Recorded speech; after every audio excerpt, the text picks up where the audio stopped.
I'm writing a poem just for you. It's not something I want to do. I'd rather not, but I can't help it. I'm in love with you. But I don't know what to do because I don't like love poems. I don't know what it is about them. I just don't. I guess if I were to put it plainly, they just don't entertain me. Some might find a stranger's love worth exploring, but to me, the topic is so boring. But that's just my perspective. Obviously, every piece of art is subjective. A lot of them are beautiful, with thought-provoking imagery. I guess for me, it just boils down to a lack of empathy. I'm not empathetic, and I don't want to pretend to be. I know that makes me sound like an ogre, but the subject has been done over and over, and occasionally someone will have a new twist on it, but generally speaking, it's always the same sentiment, and after a few lines, you always have the gist of it. Depending on what stage the relationship is in and whether or not they've been faithful or they've sinned, often it's one of a handful of issues. I love you. I want you. I need you. I miss you. No matter what they say, it's been said before. They'll just dress it up with a new metaphor. You know, your smile's as bright as the sky in sunny weather, or something just as feeble and meek when measured. And though I very much want this to be unique and clever, I've been unable to come up with anything better. I thought I had something inspired to say, but it turns out it's a bunch of tired cliches.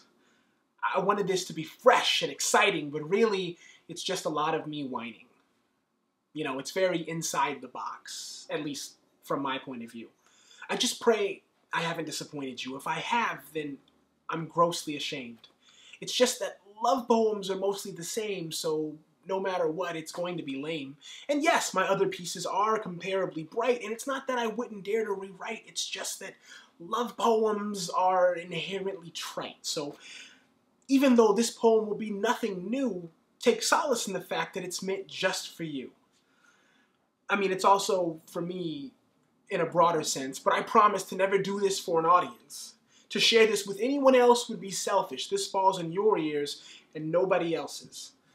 This is a private, personal experience. You are the only person who will ever be hearing this.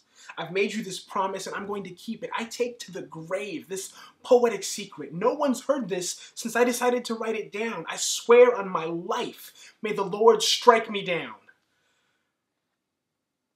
Basically what I'm saying is, this is an impulse I want you to know that I've been fighting. But I lost that fight, so here's the poem I've been writing. I am deeply in love with you, and that is just the worst. Every time we speak, I feel like I'm going to burst if I don't tell you that I can't go on without you, or how many times today I've thought about you. It's a lot. You're distracting. I've got a job to do, but I don't want to do my job. I just want to talk to you. I just want to speak to you. It's not even sexual. I just want to be with you. Okay, it's definitely sexual, but it's deeper too. Look, when I think of you, my heart starts to beat at 1,000 beats per minute, and if you will please permit it, it will only beat for you. Okay, that's not completely true. It will beat independently of you, but that's just because my body needs it to. Circulatory system. You might find me indelicate if you were to embellish it when I say, I want to sleep with you. But I do mean sleep with you. I want to wake up next to someone and see it's you, so I can bask in the fact that the dream was true. What I'm going to say isn't totally new, but if I could give you only a few words of breath, then it would surely have to be a proclamation. You are an earthly testament to the eternal majesty of God's creation. You know, that old line. I may need inoculation, because I'm ill.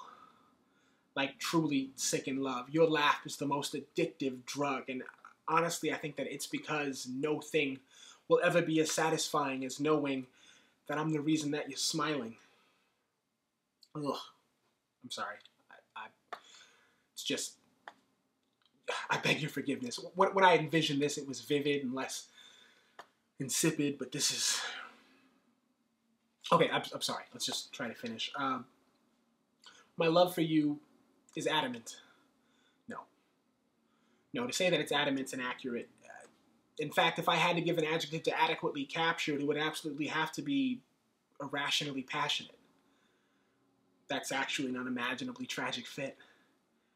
You're so far out of my league that honestly, I don't know how to proceed. And it's not a self-esteem issue. I think I'm a genius. I'm actually worried I might be an elitist. I think I'm a pretty stellar person.